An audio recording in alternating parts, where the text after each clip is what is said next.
course. You ready? I love the shoes off. I always have. That's why I have to have slip-ons because I cannot wear shoes. You're like, I just want to be comfortable, Hence do my the thing. sweater and action.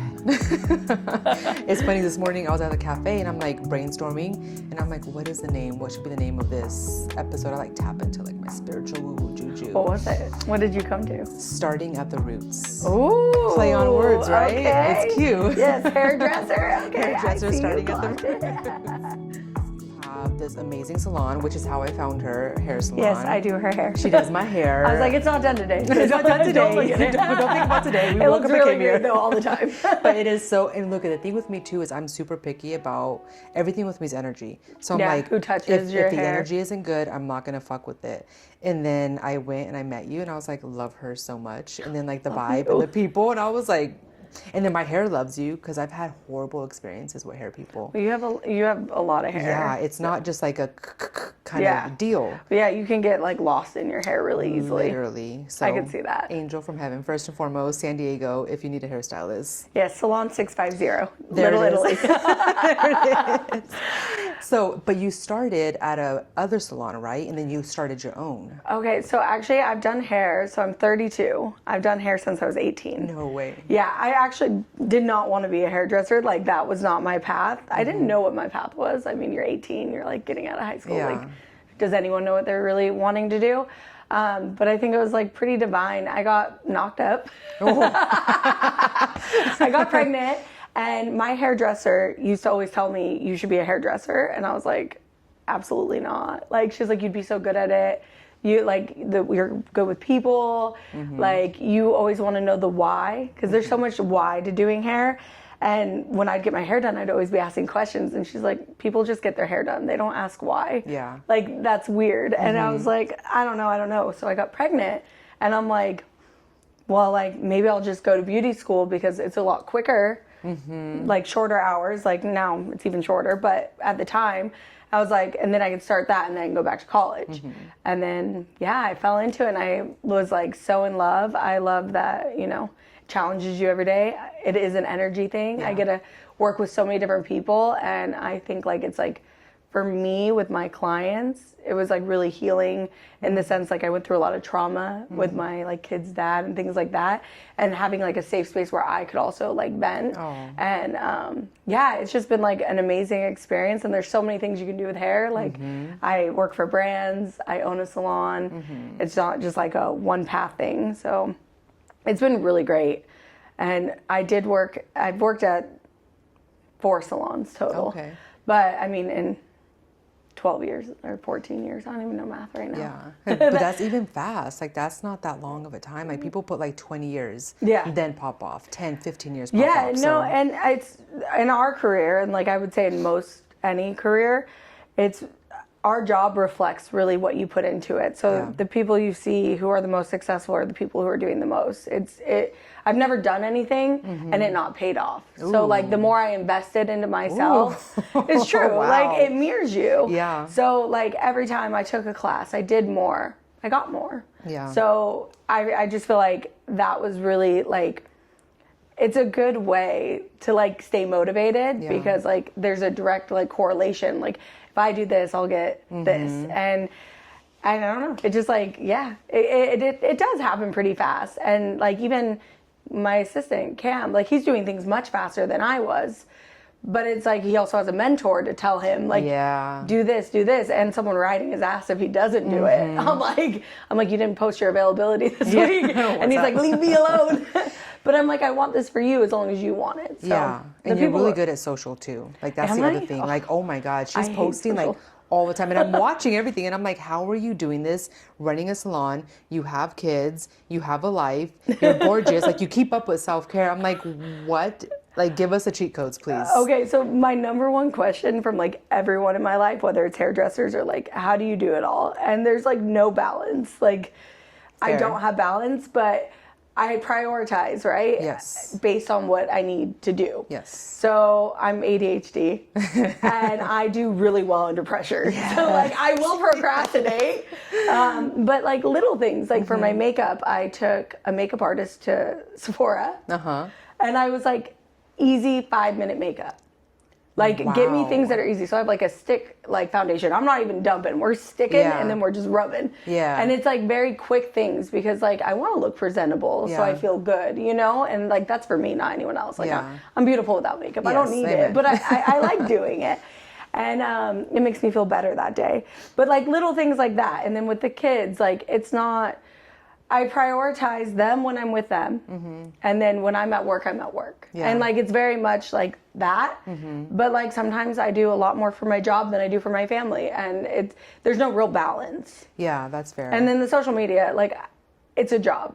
Like at the end of the day, again, the more I put into it, the more I get back. So do I like doing it all the time? No. But I know that it has, like, it's important to make sure that I'm successful. Yeah, exactly. So, and I just do it. So, like, even on the days I don't feel like doing it, I do it. And it's kind of cool. I find before I used to separate my personal life, so I had like a side Instagram, like who personal, I really am, and then my business one. And then at some point I was like, I'm just going to integrate them. I'm like, if you don't fucking like me and I'm too much, like, you're not my person anyway. It's like, I don't want you in my chair.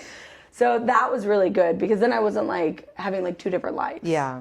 And it's all because you are the brand, you are the business, like it is you. And the more that I put myself out there, I was attracting the right people. Exactly, the authenticity. Yeah, and I'm like, I much rather that and like me be like people be like, I would never go to her, and then I avoid that whole conflict in like the first place. And you're not lacking because like she'll post her schedule like the beginning of the month, and it's like an hour later, like 80% is checked off. And then that's the thing in the beginning. This is a cheat code for any hairdressers if they're listening to this.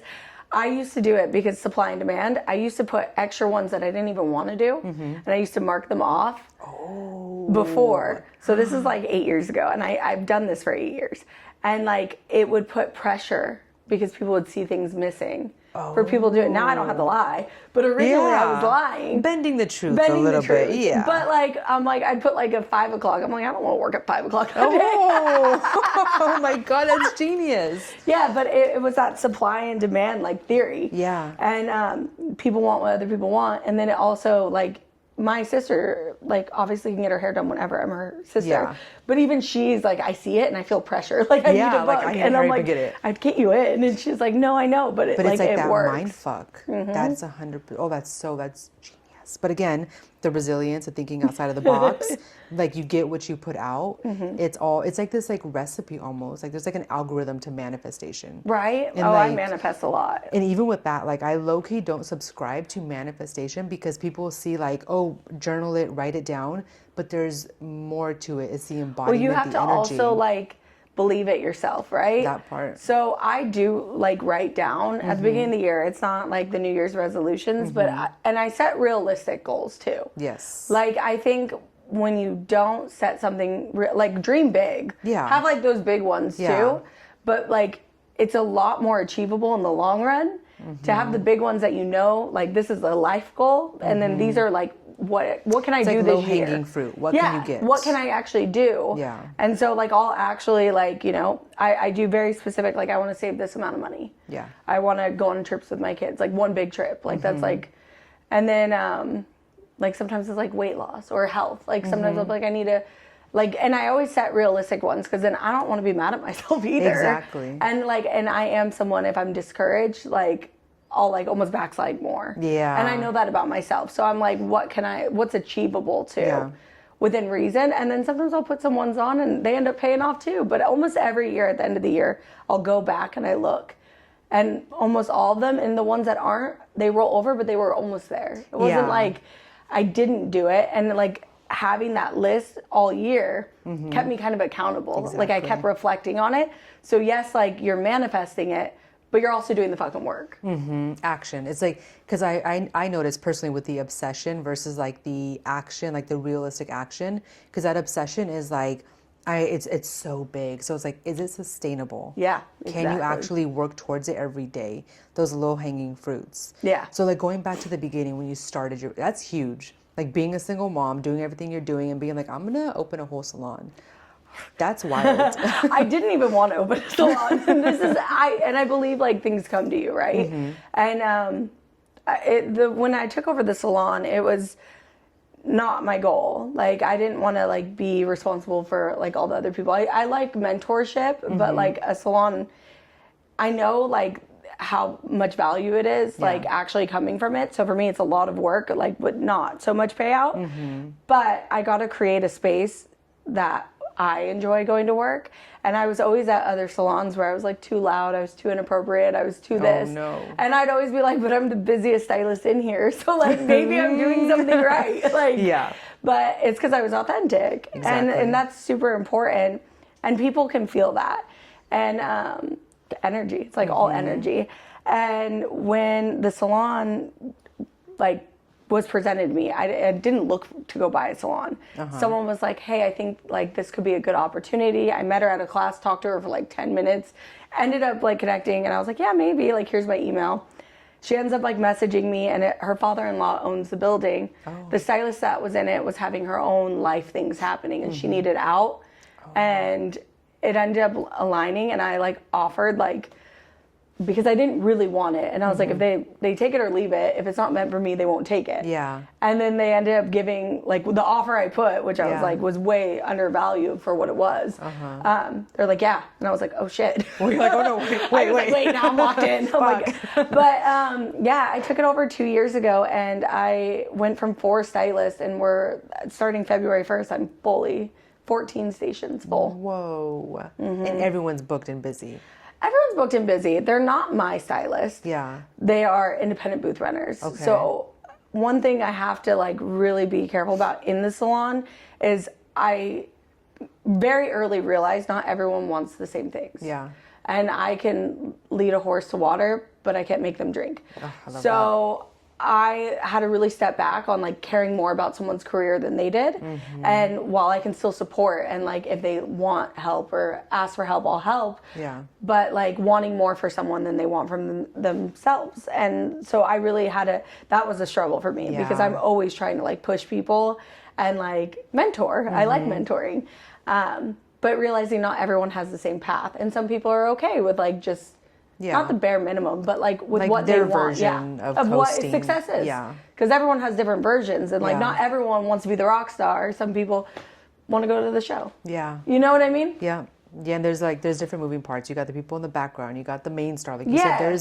So finding what works for you. Yeah, what role you want to have in life, and me realizing not everyone wants to be the rock star was pretty much it. And curating the space too, like and where they can be themselves too. Yeah, because I mean, there are different, you could tell the different personalities and different energies, but it all still, it's a real good like synergy going on. I think my number one favorite compliment when we get new like clients in there, when people leave, is that they can just tell people are happy to be there. Yeah. Like it's good energy. And like I don't, like it's not about the like space, it's like the vibe that's in there. And that to me was like super important. Yeah.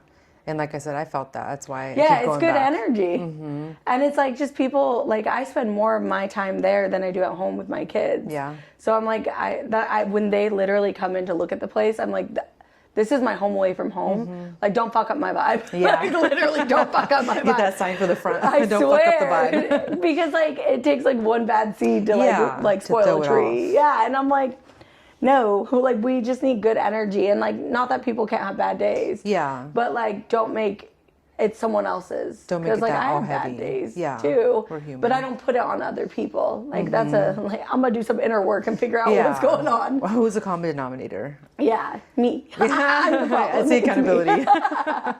The business, and so I do a lot of markets. I do pop-up markets. I do readings there. And something I've struggled with, and a lot of people that I've talked to struggle with, business owners, is charging and asking for what you deserve. It's a tricky space. I think it is. So I'm really big on supply and demand. So when I get new assistants, right, as long as what you're charging for is worth it, you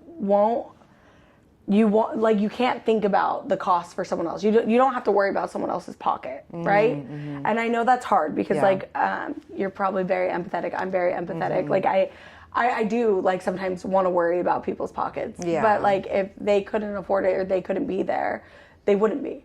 Like it's not your job to manage someone else's money. It's your job to make sure you have your income. Yeah. So as a mom, like I used to like discount moms all the time, like single moms, and it was something I would do. And I really quickly realized I should not be charging, like ringing up people. So I put that on my assistants. So they got really comfortable saying numbers. And for me, it's very like transparent. Like I don't lock people into, like I tell everyone ahead of time, like what you're expected. And if they weren't able to do that, then they wouldn't be there. And then it kind of took away that, like, I don't ever do like a sticker shock. Like you're kind of already prepared. Yeah. Because I get it. Like I've been there in my career where I was just like, oh, like I feel bad. Yeah. And it's like, but why do I feel bad? Like it's my time. It's like, it goes to my family, it feeds my family. Like you really have to separate it, the business from the personal in that sense. And that's really big with the business too, is the emotions. Like it's to really pull back the emotions. Especially if you work in a people business. You know, it's a lot easier. Like Target's not seeing someone buying a product. Yeah. It's very impersonal. Whereas like when you're working with people, you're doing readings, you're doing those things, it's like face to face and you care. Yeah. And so I think that my number one advice would be, don't worry about someone else's pockets. And as long as you're being transparent with the price ahead of time, you're not doing anything wrong. Yeah. Someone told me once, they were like, one quote I heard that was really cute from a business owner, I think she was a hairdresser actually. She was like, my clients put me in their budget every month. And I was like, okay, goals, goals. Well, yeah, and it's like, what is valuable to them? Yeah. Like people will spend, like I'm a person, like obviously we all have like our, what is valuable to us. And like my self-care is like, I get a massage almost every week because like I work, my body is like what gets my job done. Yeah. And like some people are like, I could never do that. Well, they're the people who aren't doing it. Yeah. You don't have to do that. Yeah. But like for me, it's a priority. And same thing with like my clients coming in. Like if they can't afford me, there are other people who they probably could. You might not get the service they want. It might not be the same value, but there are options. And it's not my job to like make it affordable for everyone. Yeah. And also something that I've tried to do with people is seeing the power in them. Like, okay, if you can't charge this, if you can't pay for this service, then how can you structure your life to get to a point where you can't afford it? Yeah. I see that power in you. You can do that. Exactly. So maybe this is your little nudge to reorganize and restructure what you're doing. And figure out how I can make this a priority. Yeah. So that's powerful. That's seeing power in people. So there's like, because I know it is a tricky space for a lot of small business owners, especially females, because we all do our like, we care. We care. We're we like, care. oh, I want you to be able to do this. Yeah. And there's like times, right? Like I'll have people like be like, oh, I can't afford that. It's out of my budget. Yeah. And I'm like, okay, what is your budget? And I could tell you what would work for that. Yeah. Because like, I'm not, like I still want a service like you. It's not like I'm like, oh, I won't do you. But like, I'll be like, this is what you'll get. And sometimes that doesn't align. Sometimes they're like, that sounds perfect. Yeah. And giving that option, and it's still worth it to me. It's still the same, you know what I mean? Without like compromising my income. Everyone's happy. Yeah. And it like takes me less time, takes me less product. So I'm not losing money just by being nice, Yeah. Most people buy on emotion. Oh. Like, especially in the people industry, right? So it's like how you made someone feel. When I teach classes, it's not always the technical stuff because nothing's really groundbreaking in hair anymore. There's nothing like brand new. So it's like, what am I going to give them? And it's usually how I make someone feel over the actual product. So I've had clients that I've had for over 10, 14 like years. Wow. And it's like, I wasn't that good at hair in the beginning. My price reflected that. So I wasn't charging like a crazy amount. And as I got more and more, my price goes up. And even my first time people, they pay what everyone else pays now. Wow. And they see the value. But in the beginning, what made them stay? Because I wasn't doing good hair. And it was how I made them feel. Wow. And they were willing to keep and stay with me as I grew and went through my career. So I feel like a lot of things, it is the product, like you should deliver on like whatever it is you're selling. Yeah. But it's also how is it making them feel, the experience of it. People will always remember how you make them feel more than anything. Anything. Because at the end of the day, we're selfish creatures by nature. It's not a bad thing. It's survival, right? Well, it's just like, okay, like even with like designer things, right? Like when you buy a designer bag, like maybe the quality is a little bit better, but like really, what are you buying? Is it like, it's how it makes you feel. You carry it, you feel better. You go into the store and you buy it, they give you champagne. It's a whole experience. Like, people know you went through that to get that. And it's like the feeling behind it. Yeah. It's not the bag itself. Yeah. But you got the energy right. Like, your confidence, everything you have with it is so beautiful. And even, like, again, going back to the team around you, but going more like personal, like your friends and family. Because support for me is like, these last 3 years, I would have been gone crazy if it wasn't for my village. Yeah. So, like, who do you have around you and how do you manage that space? So I think, like, my biggest support is my mom, which is crazy because she doesn't live here. Oh, really? Yeah. But when I travel, because I travel for work a lot too, she always, and she's retired, and she'll fly down and watch my kids so I can go travel. And even though she's not in my day-to-day, like, village, like, that support gives me enough so that I can do the other things that I need to do. But luckily they're in school, thank God. Yeah, shout out to school systems. Yeah, thank you. And then I have a babysitter, so everything else is, so for, like, since I've had all 3 kids, most of the time my kids are watching childcare. Yeah. So that means I just need to work harder behind the chair. And, like, realizing, like, I need to do this for this to make sense. And that was kind of tricky as, like, a business owner. Like, it has to make sense to be there. Yeah. And, like, if it costs you just as much as it costs to have the kids, then I might as well be home with the kids. Yeah. My mom is, like, my biggest. I really think it's important when you're trying to grow to be around people who align with that growth. So I do think over time, like, I do still have some friends from before, like, when I was doing hair. So I have, like, high school friends. Like, one, it shows I'm not a sociopath. And I can keep relationships. Yes. But I know whenever I meet someone who's never had, like, a long-term friend, I'm like, where? Like, how?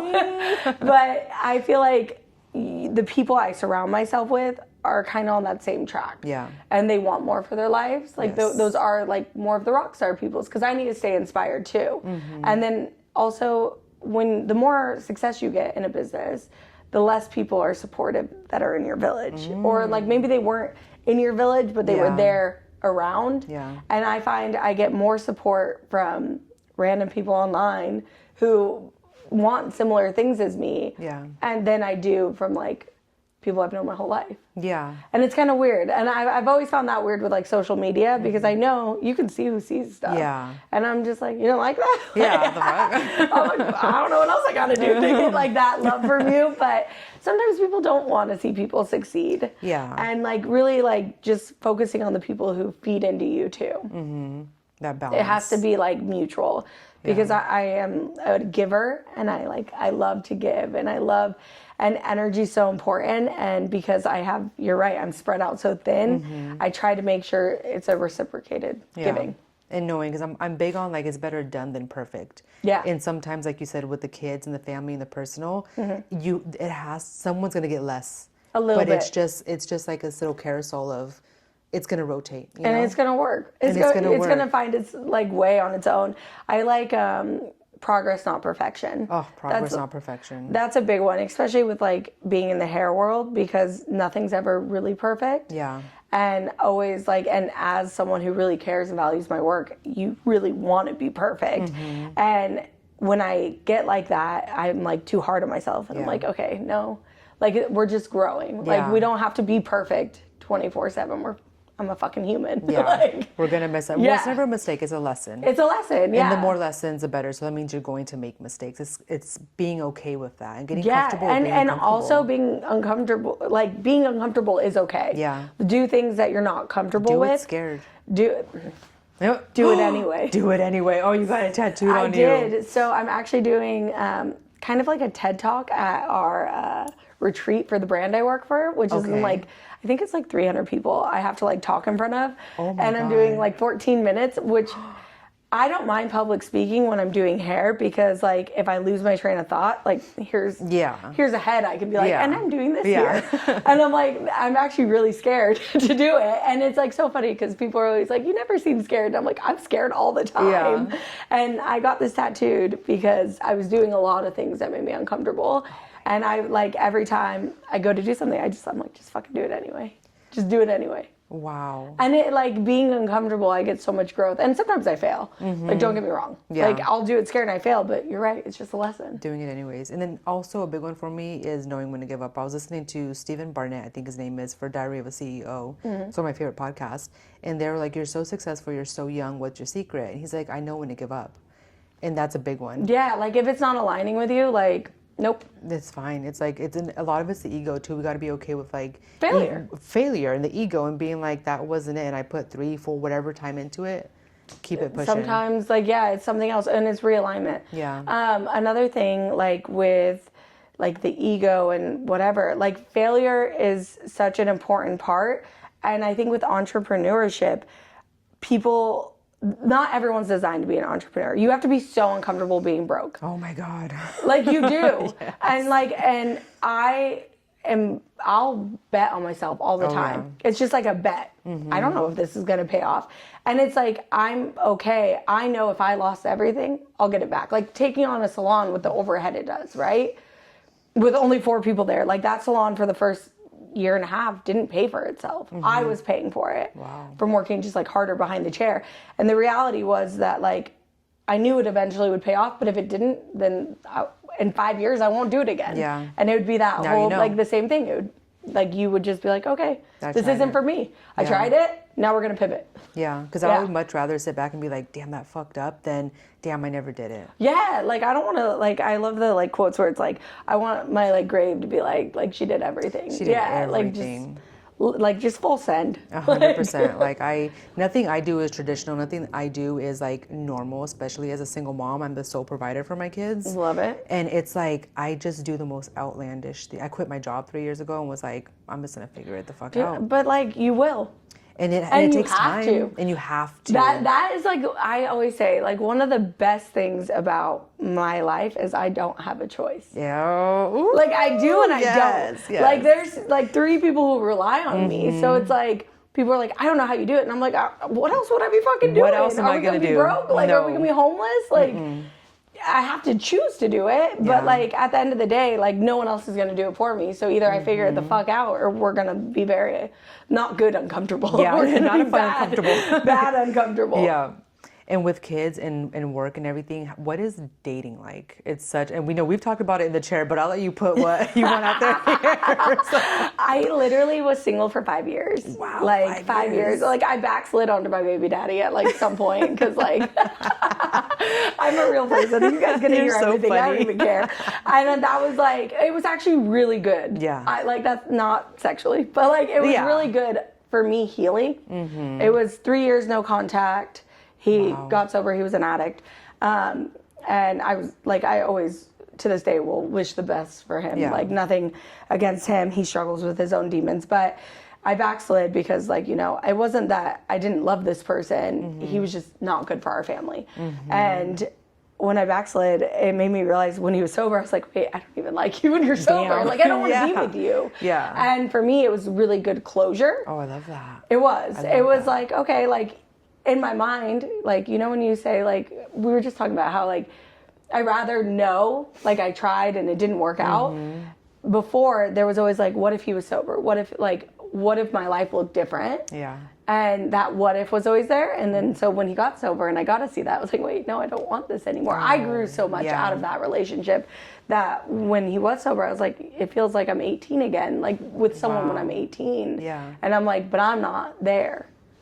Like, I am grown and evolved, I've outgrown you so much, and that's okay. And I hope, like, eventually, you know, he gets to put that like stuff into his own life, and is, you know, maybe like someone I could. No, I don't. I don't want it. Yeah, you're like, there is no what if in there at all. And then I have like a casual thing. Fun, just fun. Or partnership or pack people, like being single forever, it's possible, but it's also like, is it realistic? And I think having an outlet too. Yeah. So I, as a, like, very strong independent woman, I do not need a man. I know that. I've already, the things I needed a man for was to make children. I did that. Done. Yeah. And I provide and I do all those things, but there's still, like, you know, the wanting like intimacy. Yeah. Like, I still desire that. I'm a woman. Like, so right now It's just very casual. And it's like one person. I'm like a serial, like monogamous. Yeah. Like I just will give someone attention. But I realize like in the relationship, it's actually really funny because it's more of a friendship, I would say. It's like friends with benefits. I don't fucking know. Is that what your kids call it nowadays?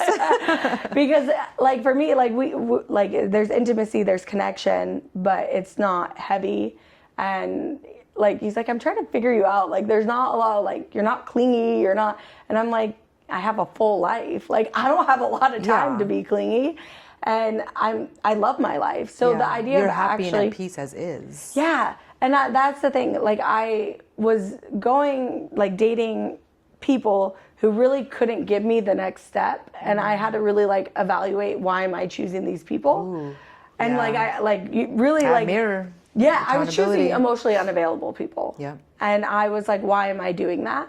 And when I like looked at it, I'm like, because I don't want to change. I truly don't want to change my life. Wow. And maybe one day I'll meet someone who will really add to my table.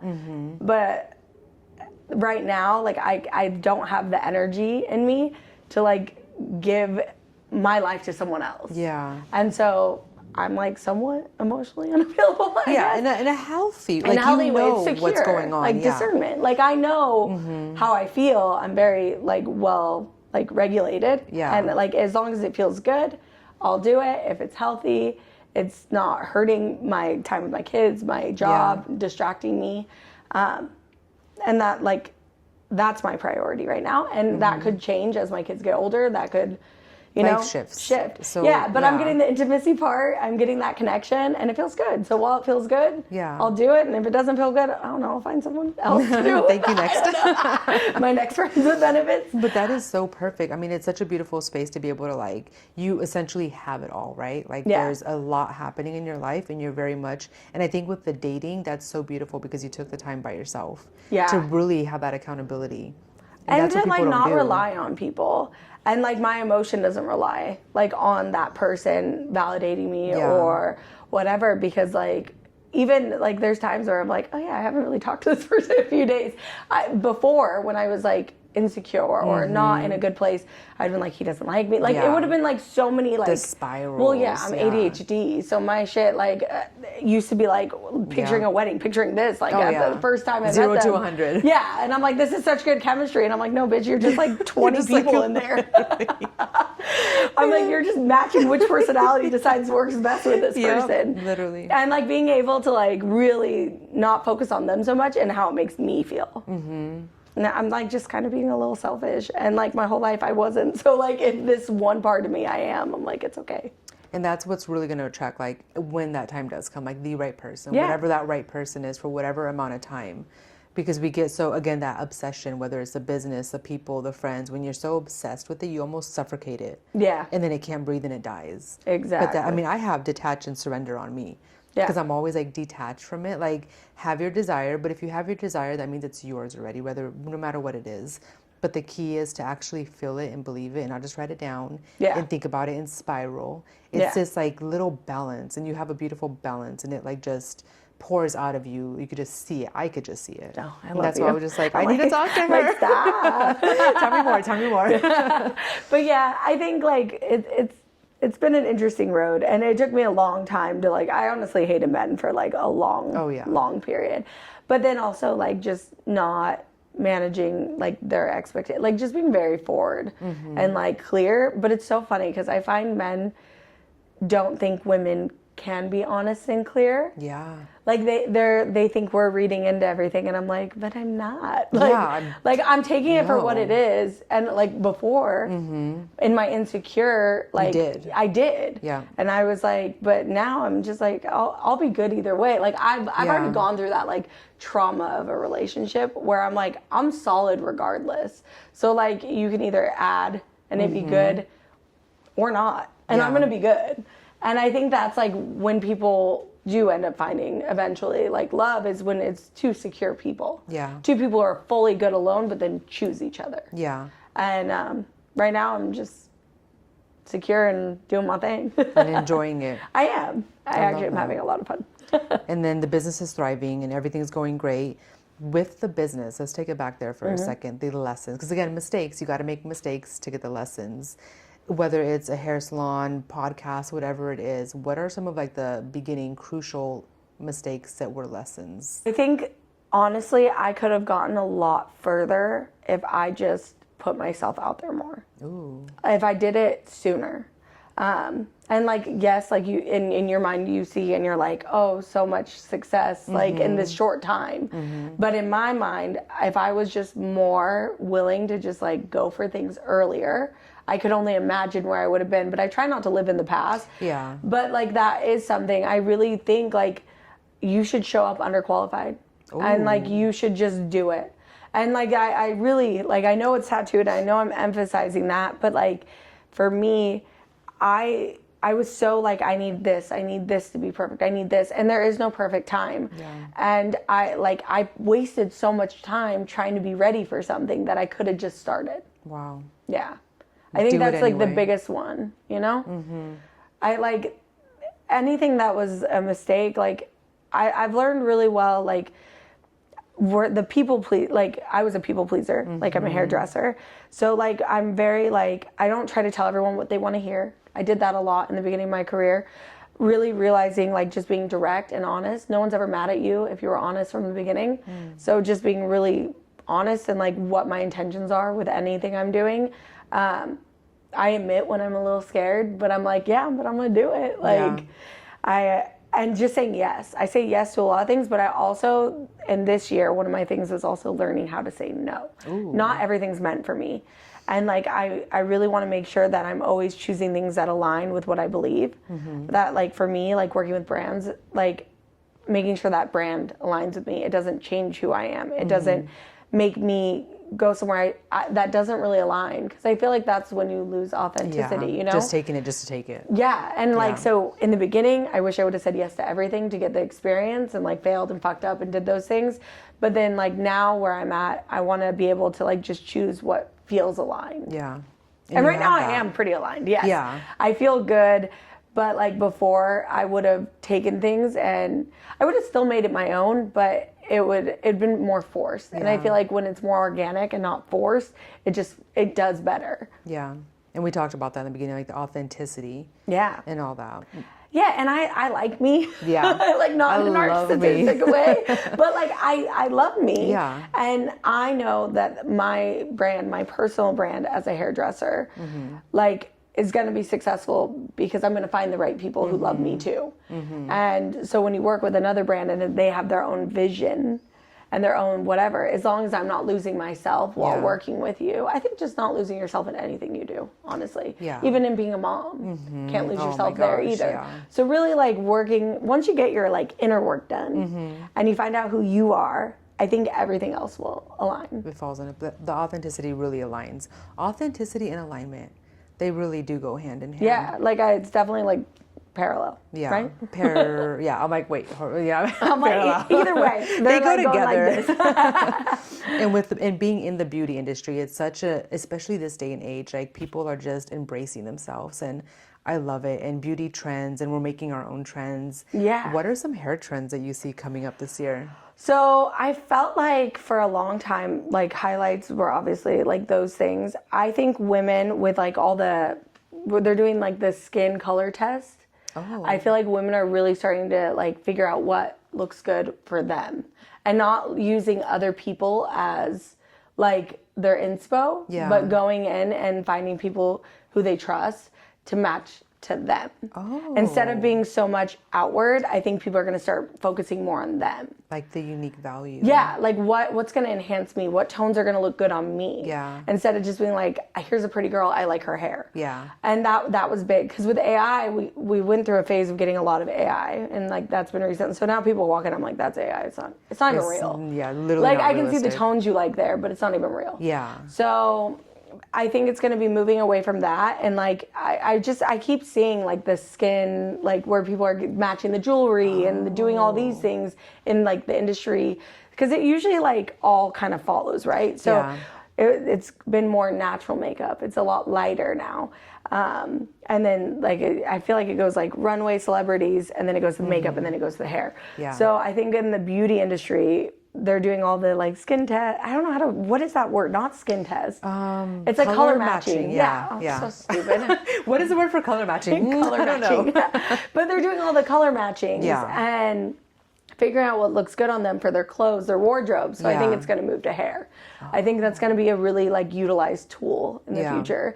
And you're going to get people who really like go in depth on like figuring out how to match to the right tones and the right shades. So when their clients come in and they're wanting that, they're able to deliver. I wonder what AI is going to do with that. Like if they're, what they're going to, because like 80% of stuff is going to be like some kind of AI in it nowadays. Yeah, for sure. I mean, I use it as a tool. Like I think you have to like move with the times, right? So obviously I like envy like younger hairdressers who like have just grown up their whole life with like fucking TikTok and they're like just over here doing their little and I'm like over here like No, yours are so cute. Your reels are adorable. They're cute, but I'm not doing it. It's my younger hairdresser making them. Delegate. And they're telling me what to do.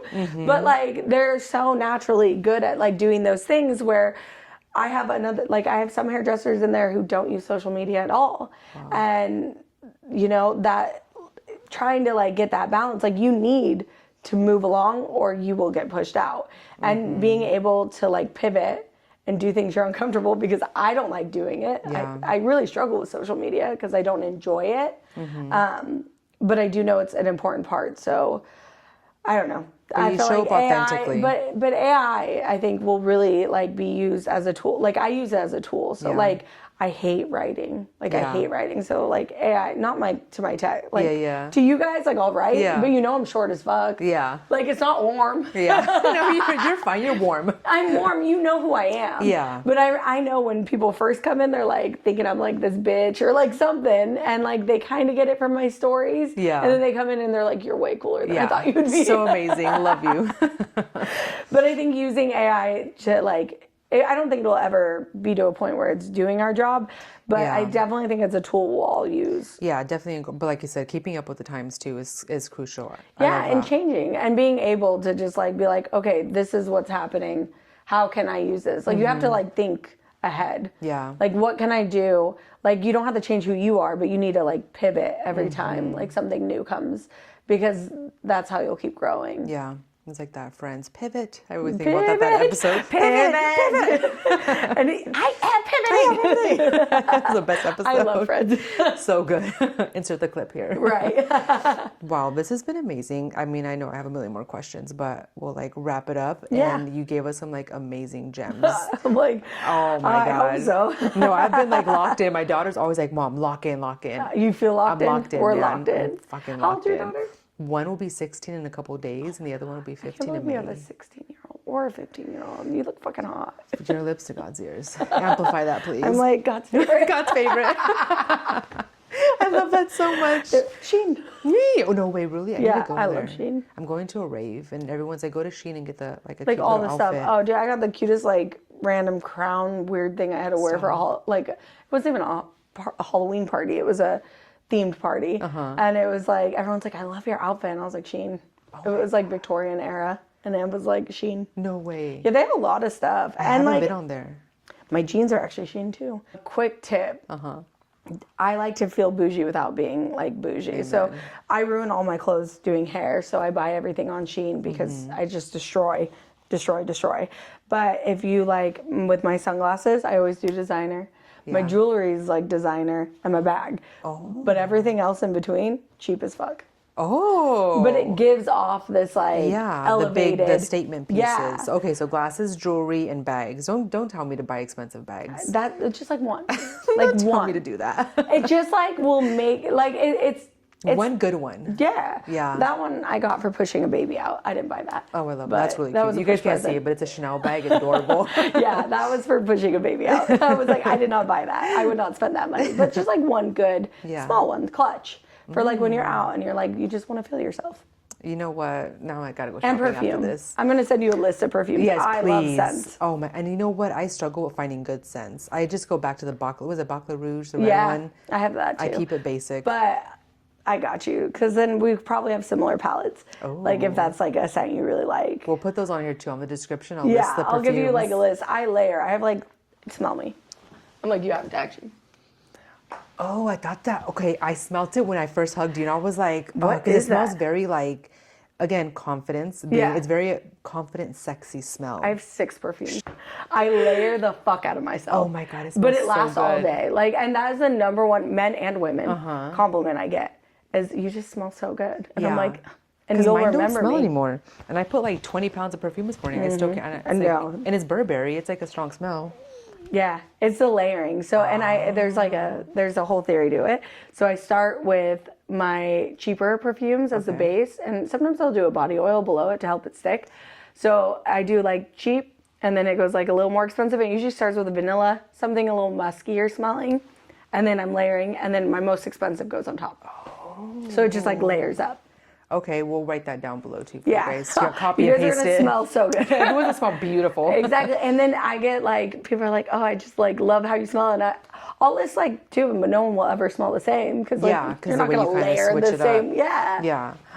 Okay, It's a really bad habit. But no, I know I get that. It could be pricey. I think it's just nice. And then like people like think of me and the first thing they think about is how I smell. I'm really big with smell. Like I could, like I'll have smells just come to me and a memory will like flash Yeah, back. it triggers a memory. And that's how you lock in men too. Oh, cheat codes. Snatch them. They're like, oh, my bed smells like, I'm like, yeah, that's right. What? That's weird. That's like crazy. That's crazy. Right? I'm like, this is Drew, the little purse travel size one. Yeah. Like, It's like mine. yes. You're so funny. Okay, our last question. If there was a theme song to your life, what would that song be? So I have like 2 that I would like. So one is like my vibe song. Like it's just like in life, I love it. It's called Kanye. I don't even know who sings it, but it's like, I want to be like Kanye. Oh. I love that one. That is like me on an empire at the end. Like that's like my finish song. Okay. You know?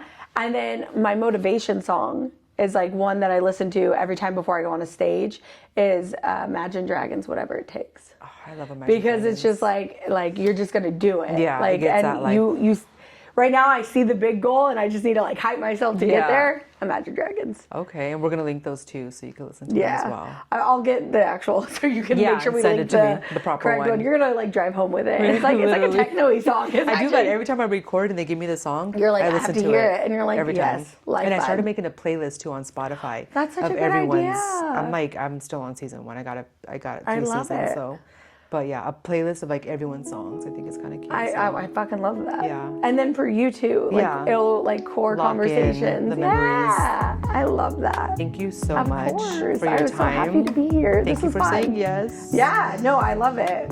Thank you so much. And tell us your socials. I'll put them on here too. But So for me, it's at Balayage God on Instagram.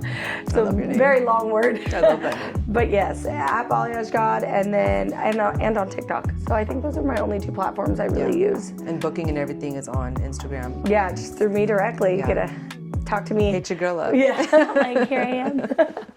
Thank Love you that. so much. Of I course, appreciate I you. had fun. I appreciate you. Peace out. Bye.